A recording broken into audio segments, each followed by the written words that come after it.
जय Hind everyone. 90 days mains answer writing challenge में आज हम ले रहे हैं बहुत ही इंपॉर्टेंट टॉपिक, बहुत ही ज्वलंत मुद्दा। तो देखिए, प्रश्न है कि वैश्वीकरण का भारत में रोजगार पर क्या प्रभाव पड़ा, विश्लेषण कीजिए। Analyse the impact of globalisation on employment in India. तो इसमें जो प्रश्न बनाया गया है उसका थीम है, टॉपिक है वैश्वीकरण और भारत में रोजगार। यदि आप इस पर कुछ लिखते हैं, यहां से आपके आंसर की स्टार्टिंग मानी जाएगी, यानी इस पर भूमिका लिख सकते हैं, इंट्रोडक्शन। और जो इम्पैक्ट है, प्रभाव है, वह आपका मेन रेफरेंस है क्वेश्चन का या मुख्य भाग का पार्ट है, मेन बॉडी का पार्ट है। और एनालाइज ये डायरेक्टिव वर्ड है। तो एनालाइज का मतलब ये होता है कि जब आप प्रभाव बताएंगे तो इस पर आपको अपने विचार देने होंगे, केवल इंफॉर्मेशन नहीं शेयर करेंगे। और विचार जब देंगे वो विचार पॉजिटिव और नेगेटिव दोनों एंगल से होना चाहिए, सकारात्मक एवं नकारात्मक दोनों एंगल से होगा।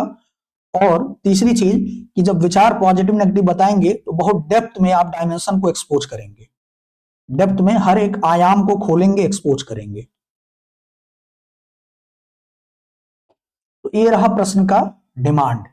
अब हम समझते हैं कि वैश्वीकरण का रोजगार पे क्या प्रभाव पड़ा, इसका कॉन्सेप्ट, और फिर हम आपको आंसर इसका बताते हैं कि कैसे हमें लिखना है, क्या आंसर होगा एग्जैक्टली। अब देखिए, यदि हम बात करें वैश्वीकरण का भारतीय रोजगार पर प्रभाव की, तो एक आप टाइमलाइन लीजिए। ये रहा टाइमलाइन। भारत में पहले देखिए वैश्वीकरण है क्या। वैश्वीकरण या ग्लोबलाइजेशन का जो मीनिंग होता है, इसका मतलब ये है कि विश्व के अलग अलग देश की जो अलग अलग संस्कृति, अर्थव्यवस्था, राजनीति, पॉलिटी, कल्चर, इकोनॉमी होता है, उसको इंटीग्रेट करना, एकीकरण करना, जोड़ना आपस में। और जब वो जुड़ जाती हैं तो एक देश में कोई प्रभावित होता है, कोई घटना घटित होती है, तो उसका दूसरे देश पर भी प्रभाव हो पड़ता है। लेकिन यहां पर जो आपको एग्जाम्पल देना है, जो परिभाषा बताना है, वो इकोनॉमिक एंगल से बताना, इसलिए आप बताएंगे यहां पर कि वैश्वीकरण का तात्पर्य विश्व अर्थव्यवस्था के एकीकरण से है, जहां पर विश्व अर्थव्यवस्था का एकीकरण, इंटीग्रेशन, जहां पर विश्व में एक देश दूसरे देश में निवेश, इन्वेस्टमेंट, तकनीकी ट्रांसफर, तकनीक का हस्तांतरण या उत्पादन करते हैं, आइडिया शेयर करते हैं। तो ये हो जाएगा आपका डेफिनेशन। अब देखिए, भारत में वैश्वीकरण की शुरुआत औपचारिक तौर पे माना जाता है 1991 के एलपीजी रिफॉर्म से, लिबरलाइजेशन, प्राइवेटाइजेशन एंड ग्लोबलाइजेशन से, निजीकरण, उदारीकरण और वैश्वीकरण। यहां से भारतीय अर्थव्यवस्था ओपन हो जाती है वर्ल्ड इकोनॉमी के लिए।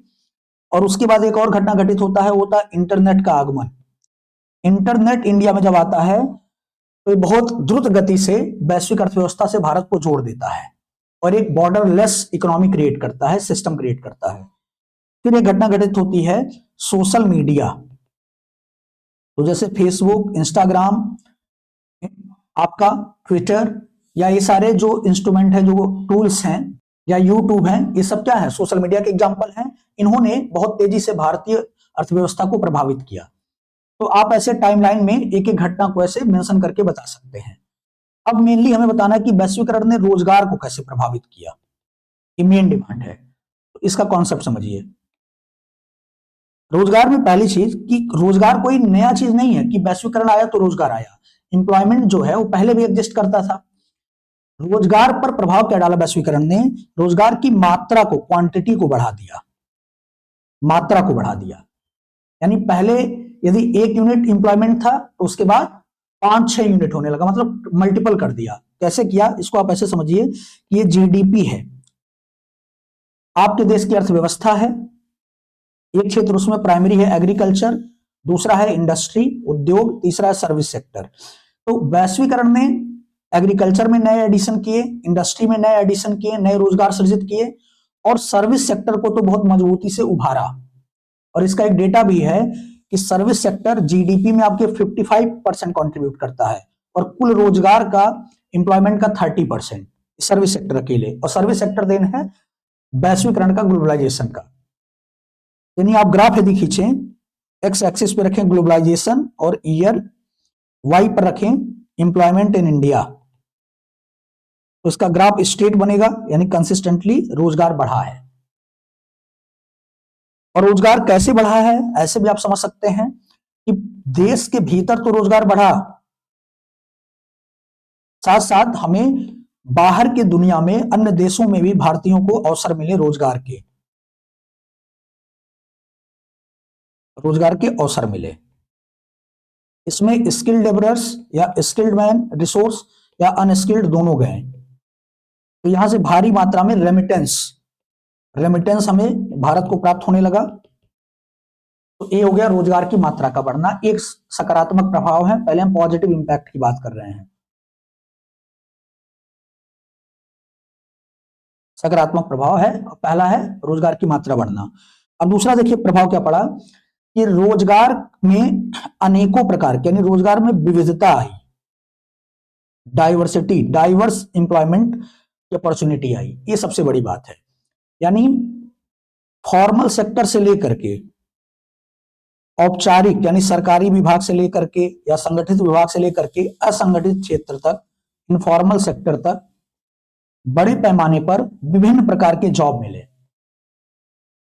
तो इसको आप ऐसे देख सकते हैं, सिंपल देखेंगे एग्रीकल्चर सेक्टर में, प्राथमिक क्षेत्र में आप एग्जांपल यदि लें तो यहां पर देखेंगे वैल्यू एडिशन का कल्चर एक ग्लोबलाइजेशन की देन है, बाहरी दुनिया की देन है। हमारे यहां तो हम लोग छाछ मट्ठे वाले लोग हैं, बाहर से आया चिप्स का, आलू से चिप्स बनाना, ये वैल्यू एडिशन है। तो फूड प्रोसेसिंग का जो कॉन्सेप्ट आया ये बाहरी दुनिया की देन है। इसी तरीके से हम टमाटर की चटनी खाने वाले लोग हैं, लेकिन वो केचप का कॉन्सेप्ट लाता है। तो एग्रीकल्चर सेक्टर में बहुत सारे जॉब क्रिएट हुए इस वैल्यू एडिशन के कारण, एग्रो इंडस्ट्री बनी। इसी तरीके से आप देखेंगे सेकेंडरी सेक्टर में, इंडस्ट्री में, तो मैन्युफैक्चरिंग में जैसे विदेशी कंपनियां आई, घड़ी आया, वॉच देखेंगे, ऐसी छोटी छोटी चीजें आई, इंडस्ट्री लगी जिसने बड़े पैमाने पर स्किल्ड या अनस्किल्ड लेबरर्स को, रिसोर्सेस को जॉब दिया। तो बता रहे डाइवर्सिटी ऑफ जॉब है। इसी तरीके से आप टर्सरी सेक्टर में लीजिए तो साइबर कैफे खुला इंटरनेट के कारण, इसने जॉब दिया। यूट्यूब और सोशल मीडिया ने लोगों को बड़े पैमाने पर यूथ को एम्प्लॉयड किया, वहां से उनको रेवेन्यू का सोर्स बना। इसी तरीके से सर्विस सेक्टर में देखेंगे गिग इकोनॉमी, फ्रीलांस अर्थव्यवस्था जिसे कहते हैं, यह भी वैश्वीकरण की देन है। केयर इकोनॉमी की बात हो रही है, केयर यानी देखभाल अर्थव्यवस्था, ये भी कहीं ना कहीं वैश्वीकरण का देन है। तो इस तरीके से एक तो मात्रा बढ़ी, दूसरा विविधता आया रोजगार में। अब देखेंगे तीसरा, थर्ड पॉइंट, कि जो जॉब आया उस जॉब की प्रकृति क्या रही। तो जॉब की प्रकृति हम पॉजिटिव एंगल से बात कर रहे हैं, तो देखेंगे जेंडर के एंगल से जेंडर न्यूट्रल जॉब आया, जेंडर न्यूट्रल जॉब आया।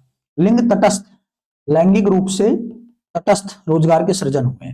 जैसे एमएनसी जाती है, मल्टीनेशनल कंपनी, इनको कोई लेना देना नहीं है कि महिला है कि पुरुष है, इनको चाहिए प्रोडक्शन, स्किल चाहिए, इन्हें प्रोडक्शन करना है, अच्छा स्किल वाला व्यक्ति चाहिए।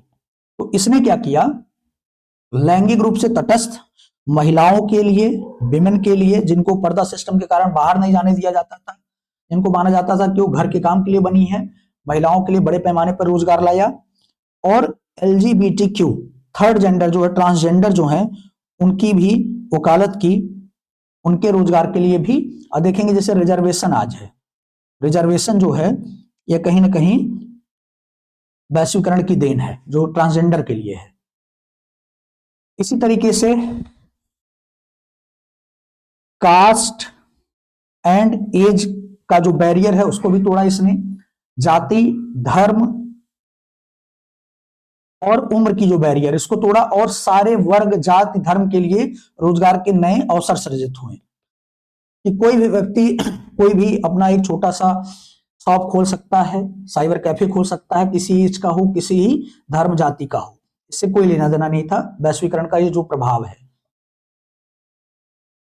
तो ये 3 पॉइंट हो गए। चौथा जो सकारात्मक पॉइंट है, जो पॉजिटिव इंपैक्ट है ग्लोबलाइजेशन का, वो है स्टार्टअप कल्चर। ये बहुत इंपॉर्टेंट है, ये वैश्वीकरण की देन है कहीं कहीं। स्टार्टअप कल्चर, सिंपल वर्ड में कहें कि रोजगार, स्वरोजगार की जो संस्कृति है, स्वरोजगार की संस्कृति, यानी अब इसने एक ट्रेंड लाया कि जॉब सीकर से जॉब प्रोवाइडर का ये जो कल्चर है, जो इकोसिस्टम है अर्थव्यवस्था में, वो डेवलप हो। यानी हम केवल रोजगार लेने वाले ना बने, बल्कि हम रोजगार प्रदाता की भूमिका में आए। तो स्टार्टअप कल्चर वैश्वीकरण की देन है। इसी तरीके से वैश्वीकरण ने एक अलग ही जॉब का इकोसिस्टम क्रिएट किया, वो था टेक्नो एम्प्लॉयमेंट। टेक्नो एम्प्लॉयमेंट मतलब तकनीकी रोजगार। एक ऐसा क्षेत्र बना दिया कि हर जगह जहां जहां टेक्नोलॉजी का यूज है, चाहे यूट्यूब हो, देखेंगे यहां पर एक अलग तरह का जॉब, घड़ी बनाना हो, मतलब जितने तरीके की, आईसीटी सबसे बड़ा एग्जांपल है, ICT information and communication technology, ये तो अपने आप में एक औद्योगिक क्रांति है। यहां पर बड़े पैमाने पर रोजगार सृजित हुए। तो इंडिया में बैंगलोर इसका क्या है, हब है। तो एक कह सकते हैं कि वैश्वीकरण का बहुत बड़ा प्रभाव है। इसी तरीके से एक और जॉब क्रिएट हुआ, वर्चुअल जॉब। वर्चुअल जॉब मतलब फिजिकल प्रेजेंस की जरूरत नहीं है, आभासी तौर पे आप क्या कर सकते हैं, एक जगह बैठ करके आप विदेशों में भी जॉब दे सकते हैं या इंडिया के अंदर ही जॉब दे सकते हैं। तो इसमें जैसे BPO, business process outsourcing, KPO, knowledge process outsourcing, ये सब क्या है, एग्जांपल है वर्चुअल जॉब के। फ्रीलांस इकोनॉमी को बढ़ावा देने वाली बात है। इसी तरीके से वैश्वीकरण ने क्या किया, रोजगार को, ग्लोबलाइजेशन ने क्या किया, एम्प्लॉयमेंट को पब्लिक पॉलिसी या कह सकते हैं जो पॉलिटिकल पार्टीज के मैनिफेस्टो है, जो वायदे हैं, उसका एक अहम भाग बना दिया, अभिन्न भाग बना दिया। रोजगार में एक बहुत बड़ा मुद्दा होता है पॉलिटिकल पार्टी के लिए इलेक्शन के दौरान, ये भी ग्लोबलाइजेशन की देन है। तो ये हो गया पॉजिटिव। अब हम बात करें नेगेटिव इंपैक्ट की, तो वैश्वीकरण का जो नकारात्मक प्रभाव है रोजगार पर, नकारात्मक प्रभाव,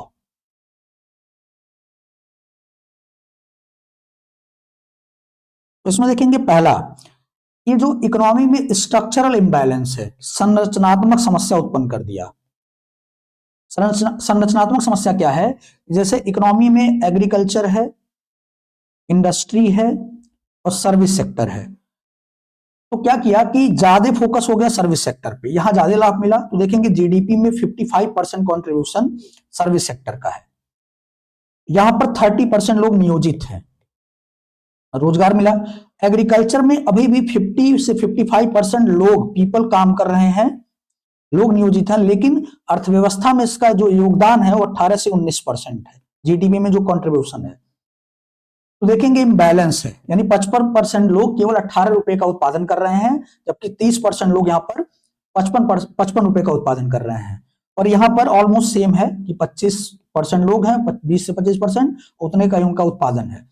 तो ये संरचनात्मक समस्या है। एग्रीकल्चर में अभी भी गरीबी बनी हुई है, डिसगाइज्ड अनएम्प्लॉयमेंट है, प्रछन्न बेरोजगारी बनी हुई है, एक समस्या है अर्थव्यवस्था में, रोजगार में, जो वैश्वीकरण की देन है। दूसरा, आउटवर्ड, यानी देखेंगे वैश्विक रोजगार तो मिला, इंप्लॉयमेंट देश के बाहर मिला, लेकिन इससे ब्रेन ड्रेन हुआ। ब्रेन ड्रेन यानी जो हमारे यहाँ टैलेंट है वो बाहर चले गए।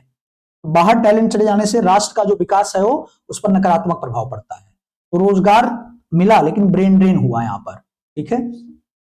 यानी कि सिंपल वर्ड में कहें, यदि वो लोग भारत में रहते हैं तो यहीं पर और स्टार्टअप कल्चर को बढ़ावा दे करके नए रोजगार को सृजित करते हैं, नए तरह के और रोजगार को पैदा करते हैं। तो ये समस्या है। तो इसका एग्जांपल भी दे सकते हैं, बड़े बड़े जो सोशल मीडिया प्लेटफॉर्म है या जो टेक्नोलॉजिकल जो प्लेटफॉर्म है उसके सीईओ भारत से हैं, सत्या नडेला हो गए, या आप देखेंगे सुंदर पिचाई हो गए। तो ये सारे एग्जांपल हैं ब्रेन ड्रेन के।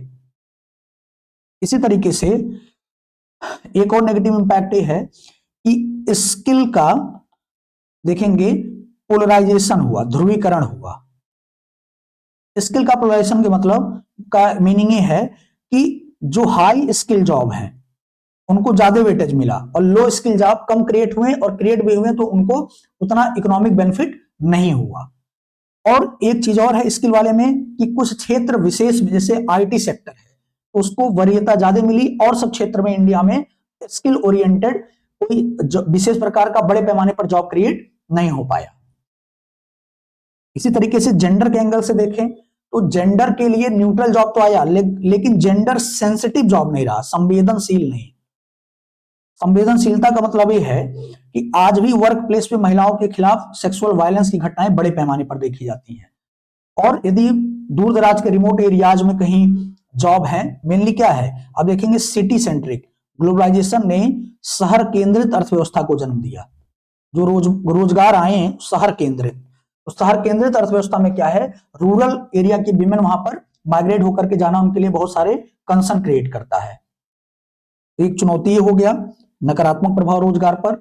इसी तरीके से आप देखेंगे कि देश में, भारत में स्पेशली तेजी से आर्थिक समृद्धि हुई, ग्रोथ तो हुआ लेकिन उसके अनुपात में रोजगार का सृजन नहीं हुआ, यानी जॉबलेस ग्रोथ से बोला जाता है, जॉबलेस ग्रोथ, रोजगार विहीन समृद्धि, रोजगार विहीन समृद्धि। तो ये समस्या वैश्वीकरण की देन है। इसी तरीके से जो हमारे यहाँ परंपरागत रोजगार रहे हैं उनमें डिक्लाइन आया है, क्या कह सकते हैं, तुलनात्मक रूप से उसमें वृद्धि नहीं हुई। जैसे एमएसएमई सेक्टर में तुलनात्मक रूप से कम रोजगार सृजित हुए, जितना होना चाहिए उतना रोजगार सृजित नहीं हुआ। इसी तरह एक और मेजर प्रॉब्लम्स है, यानी ग्लोबलाइजेशन का जो नेगेटिव इंपैक्ट है एम्प्लॉयमेंट पे, वो है कि भारत में मोस्ट ऑफ जो जॉब क्रिएट हुए ग्लोबलाइजेशन के कारण वो असंगठित क्षेत्र में, इनफॉर्मल सेक्टर में क्रिएट हुए,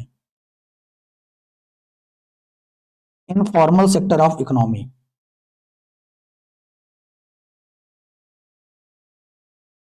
यहां पर क्या होता है, यहां पर जॉब की सुरक्षा नहीं होती है, मतलब सुरक्षा कम होती है, कब जॉब चला जाए कोई पता नहीं, और यहाँ सामाजिक सुरक्षा भी नहीं जुड़ी होती है, सोशल सिक्योरिटी नहीं जुड़ी हुई होती है। ये बहुत ही अनस्टेबल बनाता है जॉब इकोसिस्टम को। तो ये रहे नकारात्मक प्रभाव। अब हम कंक्लूजन की बात करें तो निष्कर्ष में आप अपना सुझाव दे सकते हैं या कोई गवर्नमेंट स्कीम लेकर के आप इसका बता सकते हैं कि कौन सी गवर्नमेंट स्कीम है जो एम्प्लॉयमेंट जनरेशन के लिए काम कर रही है, जैसे स्टार्टअप कल्चर है, स्टार्टअप पॉलिसी है, या आत्मनिर्भर भारत है। ऐसे बहुत सारे स्कीम गवर्नमेंट लाई हुई है रोजगार सृजन के लिए। अब देखिए हम बात करें यदि आंसर का, तो आप ऐसे इंट्रोडक्शन दे सकते हैं। एक तरीका ये है कि वैश्वीकरण का व्यापार, पूंजी, प्रौद्योगिकी और श्रम के माध्यम से अर्थव्यवस्थाओं का आपसी एकीकरण है। 1991 के आर्थिक सुधारों के बाद भारत का वैश्विक अर्थव्यवस्था से जुड़ाव। अब देखिए स्पेसिफिक रोजगार की संरचना, गुणवत्ता और सुरक्षा को गहराई से प्रभावित करता है। ये स्पेसिफिक इंट्रोडक्शन है, या आप कोई रिपोर्ट दे सकते हैं इस पे, अनएम्प्लॉयमेंट का रेट क्या है इंडिया में। अब देखिए positive impact, expansion of service sector employment, मैंने आपको बताया इसमें बहुत सारे इनवर्ड आउटवर्ड, बहुत सारे केपीओ बीपीओ ये सब जॉब क्रिएट हुए, वर्चुअल जॉब क्रिएट हुआ, freelance economy, gig economy, FDI बड़े पैमाने पर निवेश आया। ये डेटा 2022-23 का 71 बिलियन यूएसडी आया, यूएस डॉलर। रेमिटेंस ऐसे बहुत बड़े पैमाने पर हम प्राप्त किए। फॉर्मल और इनफॉर्मल दोनों सेक्टर में नए जॉब आए, गिग इकोनॉमी। इसी तरीके से आप देखेंगे स्किल अपग्रेडेशन हुआ, विमेन एम्पावरमेंट हुआ इसमें एम्प्लॉयमेंट और रोजगार के कॉन्टेक्स्ट में। नेगेटिव इंपैक्ट की बात करें, इनफॉर्मलाइजेशन ऑफ इकोनॉमी है, अनौपचारिक जॉब ज्यादा क्रिएट हुए, जॉबलेस ग्रोथ हुआ, स्किल प्लोराइजेशन जो है ध्रुवीकरण है, decline of traditional MSME employment, regional imbalances. ये मैं बताना भूल गया था, इसको ले लीजिए। जैसे देखेंगे बीमारू स्टेट क्रिएट होते हैं दो तरीके से, एक तो शहरी क्षेत्रों में रोजगार सृजित हुए तो ग्रामीण क्षेत्र रह गया, दूसरा कुछ स्पेसिफिक सिटी में ही रोजगार सृजित हुआ, अर्थव्यवस्था वहां बूस्ट किया। तो बीमारू स्टेट जो है वहां पर रोजगार उतनी मात्रा में सृजित नहीं हुआ, इसीलिए आज बिहार, यूपी, मध्य प्रदेश से लोग माइग्रेट होकर मुंबई और गुजरात जाते हैं। ठीक है, स्ट्रक्चरल आपको मैंने बता दिया कि अर्थव्यवस्था में संरचनात्मक रोजगार की समस्या उत्पन्न हुई। अब देखिए बहुत सारे प्रोग्राम हैं, जैसे skill India mission, PM skill India mission हो गया, आपका पीएलआई स्कीम हो गया, प्रोडक्शन लिंक्ड इंसेंटिव स्कीम, इसी तरह एम्प्लॉयमेंट लिंक्ड इंसेंटिव स्कीम है 2024 में आया है, ये बहुत इंपॉर्टेंट है। स्टैंड अप स्टार्टअप मुद्रा योजना, ऐसे बहुत सारे पहल हैं जो रोजगार को बड़े पैमाने पर बढ़ाने के लिए लाए गए हैं। लेकिन आप निष्कर्ष में दिखाइए कि भारत को क्या चाहिए, कि भारत में ग्राउंड रियलिटी, जो पेपर यानी ऑन डेटा बस सोना हो रोजगार है, बल्कि रोजगार धरातल पर उतरे, ग्राउंड रियलिटी हो, ग्राउंड रियलिटी हो, और यहां पर स्वरोजगार की जो संस्कृति है उसको मजबूत करना होगा, जो स्टार्टअप कल्चर है, ठीक है, जॉब प्रोवाइडर का कल्चर है, उसे स्ट्रॉन्ग करना होगा। जिससे हम क्या कर सकते हैं, हम बड़े पैमाने पर जो हमारा डाइवर्सिटी डिविडेंड है, जनसांख्यिकी लाभांश है, जनांख्यिकी लाभांश है, उसको हार्नेस कर सकते हैं। स्ट्रेटेजिक एज है भारत के लिए, और अदरवाइज यदि नहीं करेंगे तो ये हमारे लिए सिक्योरिटी कंसर्न बन जाएगा। यदि रोजगार नहीं दे पाए तो ये हमारे लिए बहुत बड़ा कह सकते हैं अपने देश में बहुत बड़ा दुश्मन हम खड़ा कर देंगे। तो इस तरीके से आप मल्टी डायमेंशनल एंगल से, मतलब जो क्वेश्चन का कीवर्ड है, हर एक वर्ड को ध्यान से समझ करके उत्तर लिखिए, इस अप्रोच को फॉलो करिए। जय हिंद।